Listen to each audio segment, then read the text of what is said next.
Satpam dan karyawan RSUD Tongas Probolinggo berhasil menggagalkan pencurian motor di Probolinggo pada Sabtu 10 September 2022 di Lasedari Tebun, Probolinggo.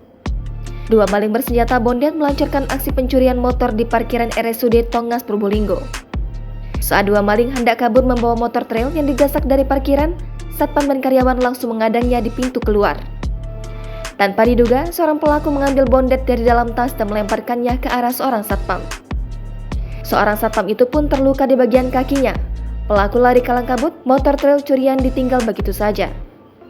Kapolsek Tongas, Ibtu Mugi mengatakan kejadian pencurian berujung pelemparan bondet ini terjadi sekitar pukul 11.45 waktu Indonesia Barat.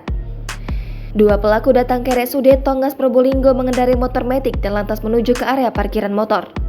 Di parkiran, mata pelaku tertuju pada motor trail yang akhirnya digasak oleh pelaku.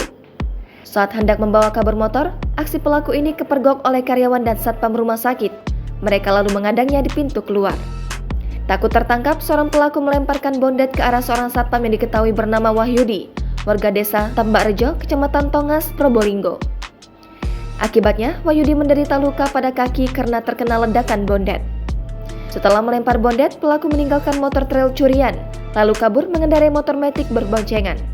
Sebelum kabur, pelaku melempar bondet kembali tapi gagal meledak. Sopir rumah sakit, Saki, warga desa Tambak Rejo, Kecamatan Tongas, Probolinggo, berupaya mengejar pelaku yang kabur ke arah barat. Pelaku berhasil diadang kembali di dekat SPBU Tongas. Ketika diadang, pelaku sempat terjatuh. Bondet yang disimpan dalam tas mendadak meledak. Ledakan bondet mengenai tangan pelaku sedangkan serpihannya melukai Zaki. Setelah insiden itu, pelaku kembali tancap gas dan tak terkejar oleh Zaki. Pihak rumah sakit pun melaporkan kejadian pencurian ini ke Polsek Tongas.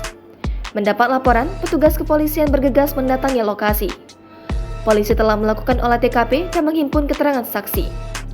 Polisi juga mengamankan satu bondet berukuran kecil milik pelaku yang gagal meledak.